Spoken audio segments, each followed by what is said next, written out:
Well, you know the problem with democracy.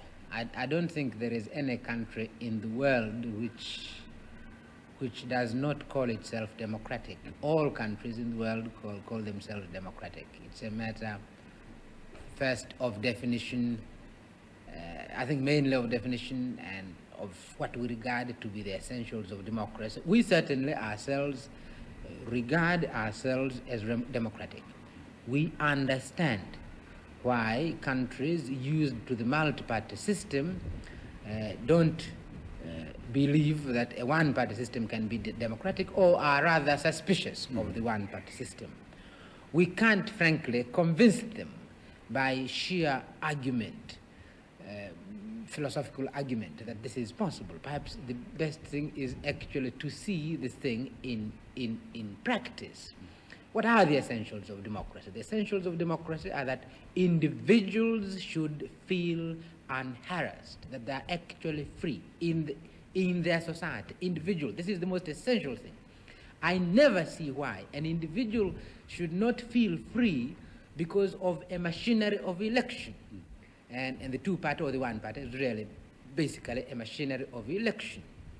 The second one, when it comes to machinery, is that an individual should feel a true choice of the people he wants to represent him in a government where it's no longer possible for people individually to participate in the government, that you have to select individual representatives.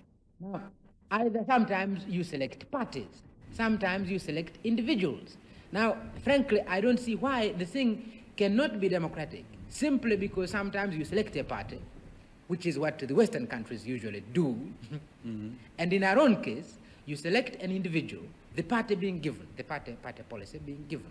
So this is the kind of election we went through the other day, and we honestly believe we are independent, and we really ask the old countries at least to be democratic enough, to have a free mind, and to study the new experiments which are taking place in the rest of the world, and this experiment which is taking place in my own country. Yeah. It is democratic. We believe it is democratic. Now, not very long ago, you had a revolution across the water here, and you have a union with Zanzibar. Some people might want to know why a small population like that of Zanzibar is so heavily represented in your union parliament. Well, some people want to know, both outside. This question is asked not merely by non-Tanzanians, sometimes it's asked by Tanzanians. But remember what has happened. What has happened is a merger between two countries. It's a merger between two countries. And when you are talking about countries, there is no big country and small country. Countries are equal. Zanzibar was an independent sovereign state, not less sovereign than Tanzania, and Tanganyika was an independent sovereign state. And the problem is really how it's a question of constitution. How do you merge these two countries? And what kind of constitution do you adopt? Now, take the United States of America. Their own constitution provides for two houses. In one house, what is represented there are the states, and they're treated as equal. There's no big one, there's no small one. All of them are represented in the Senate by an equal number of people. Then you have the House of Representatives, where then you base it on population. We don't have two systems. But obviously, just as in the United States, you must take into consideration that the mergers are states, and states must be equal.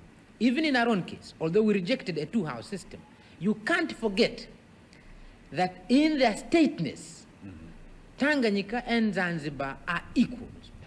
Now, you recently attended the OAU conference in Accra. What is your opinion now about the status of African unity as one part of the question? And the second one is, how about unity here in East Africa? Why don't we hear any more about the East African Federation? May I answer first?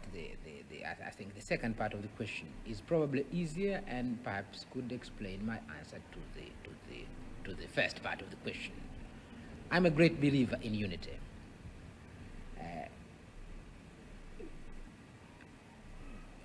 I believe in the old adage, you know, unity is strength.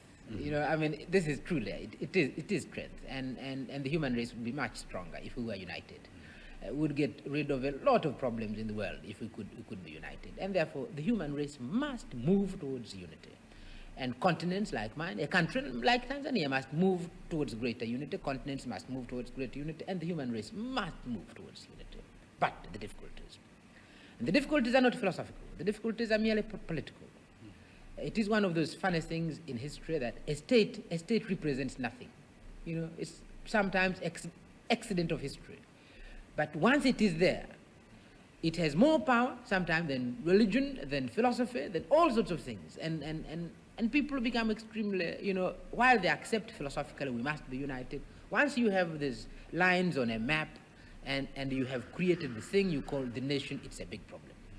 So Africa has, in a sense, missed the first opportunity, and that was, this is the thing I said in East Africa, that in East Africa we should have become united before we became independent, before we became separate states. We should have done that. I did advocate that in 1960. I did even go as far as saying, realizing this, I went as far as saying Tanganyika must delay her independence, or ought to delay her independence, so that we all become united, and then we take our independence. Well, this did not happen. The reasons I understand, but I felt it was a great pity that we did not become united before we became independent. Hence now the difficulties. We now become separately independent, and as a result, since we are sovereign states, it's extremely difficult. Mm-hmm. And for the time being, quite frankly, we must forget the possibility of a political merger in East Africa. Things like economic cooperation, this we are maintaining with great difficulty, but I think we'll maintain. Now, this is true of Africa. If it is true on a small scale like East Africa, where we have a common language, Swahili and English, common traditions of government, because all of us have been under British rule, we have common services, we have no railways, all railways are East Africans, and all East African railways, and all sorts of things, common currency and all sorts of things running together. If this is difficult, obviously it's going to be much more difficult on the continental basis. And this is the context in which people must view the unity that is taking place in Africa, the movement towards unity in Africa. This is the way you've got to assess the importance of the OAU, not from the ideal of unity, but from the difficulties of moving towards there. And if you do accept this, then the organization of African unity is extremely significant, because here you are. I mean, it's the one continent where you find this. Young, feeling very much about their sovereignty, but still we meet, you know, and we give and take. And there we are. So I'm very hopeful myself. I'm realistic enough to feel that our road to unity is going to be long, patient. Mm-hmm. But I'm again feeling that given these difficulties, the OAU is a small miracle.